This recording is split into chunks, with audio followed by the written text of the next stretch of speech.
or bribery or any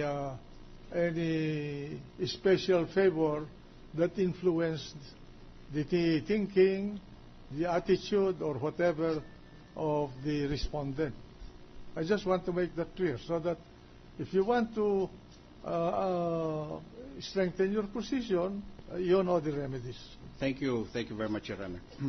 Your Honor, having said that, the prosecution would like to respectfully manifest, Your Honor, that so far as the other wrongful acts stated under Article 3 is concerned, namely, Your Honor,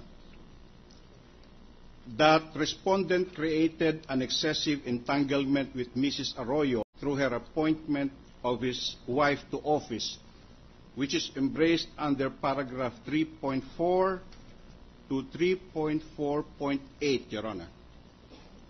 3.4 to 3.4.8.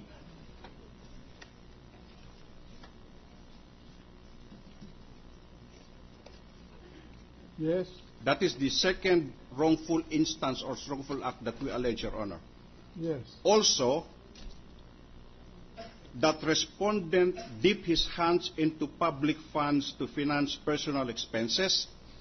This is embraced in paragraph 3.4.9 to 3.4.10. 3.4.9, Your Honor, to 3.4.10. Yes. And finally, that respondent discussed with litigants cases pending before the Supreme Court, which is embraced in paragraph 3.5 to 3.6.5.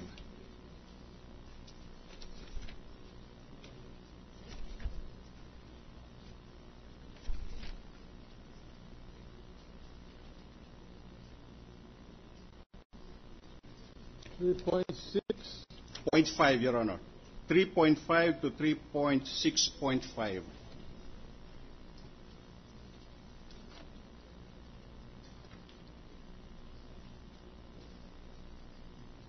What I have here is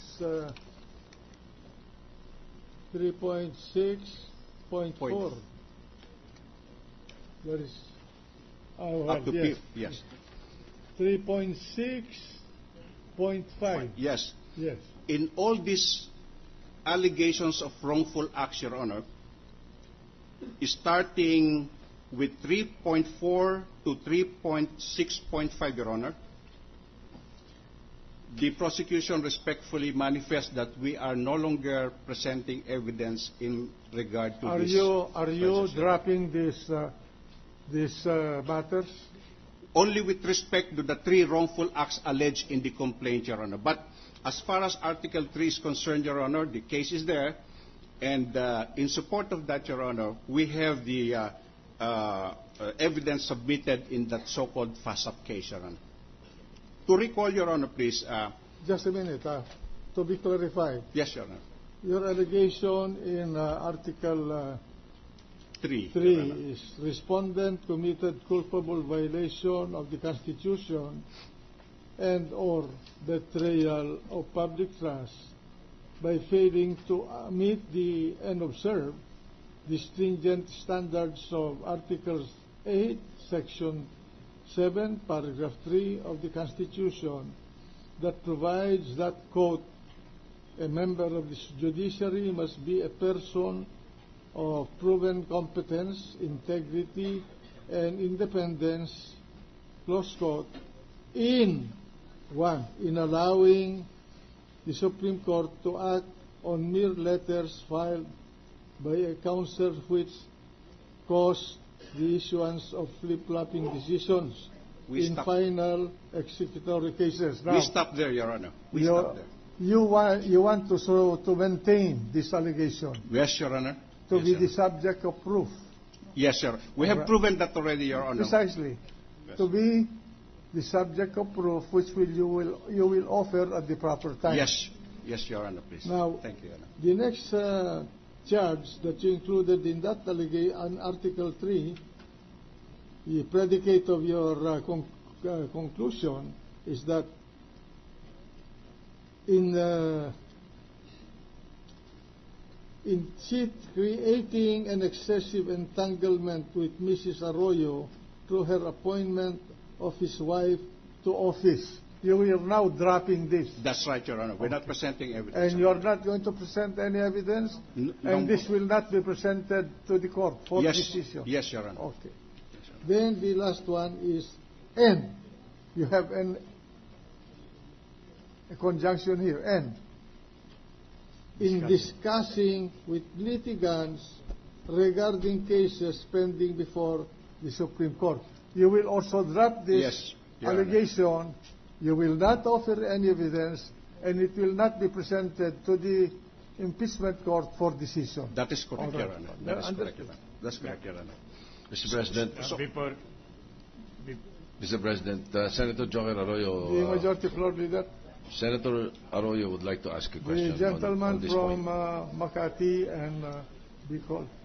Thank you, Mr. President. It's just a simple question. I just ask from the prosecution, anybody can answer. There was a lawyer here that appeared as a private prosecutor. Is he here now? Yesterday, Your Honor. Well, the one that made the... Yes. See, Attorney Marlon. We're not sure if he's here, Your Honor. No, anyway. We will try to answer. I just want to ask the question. Is he the lawyer of Palea?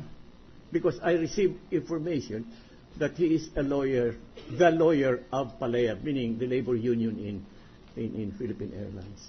We will have to make an inquiry, Your Honor. All right, you take your time. I just want to have an answer on that. We'll provide you with the answer, Your Honor. Thank you.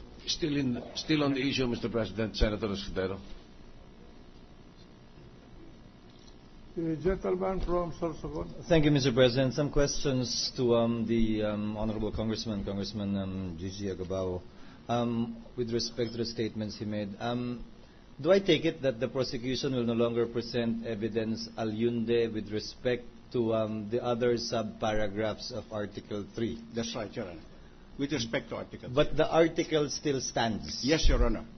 Yes, and Your simply you are resting on the allegations contained in your complaint and will no longer be presenting documentary or testimonial evidence on the matter? Yes, with respect to the other allegations there, Your Honor. But with respect to the FASAP case, Your Honor, as I said, we have concluded the presentation of evidence, Your Honor. Just to be clear, Mr. President, Your Honor, so therefore we will still be putting it to a vote. You're not withdrawing it, as I earlier heard you respond to a question by the presiding officer. No, Your Honor. You're not withdrawing Article 3. No, we will still put it to a vote. Yes, Your Honor. And the defense is free to present evidence aliunde should it so desire? Yes, Your Honor. Or rely on the allegations of their own answer and other pleadings, if at all, when their turn comes? Yes, Your Honor. That is true, Thank you, Honor. Mr. President. Thank you, Your Honor.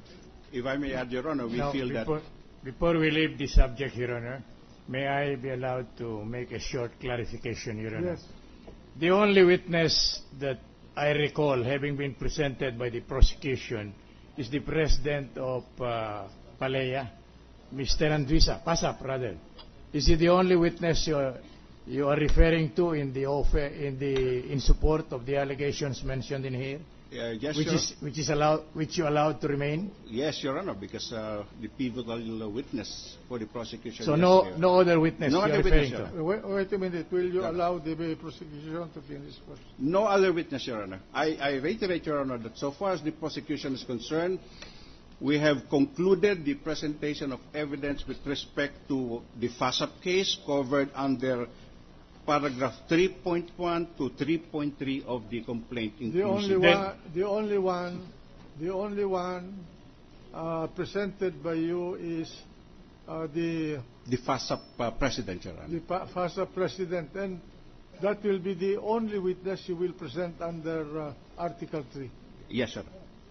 That's correct. In other words, I would like to reiterate my question. You have totally waived the other than the flip-flopping, you will waive everything else. That is true, Your Honor. That is true, Your Honor. We have... and you will not present any more evidence, and this this portion of Article 3 will not be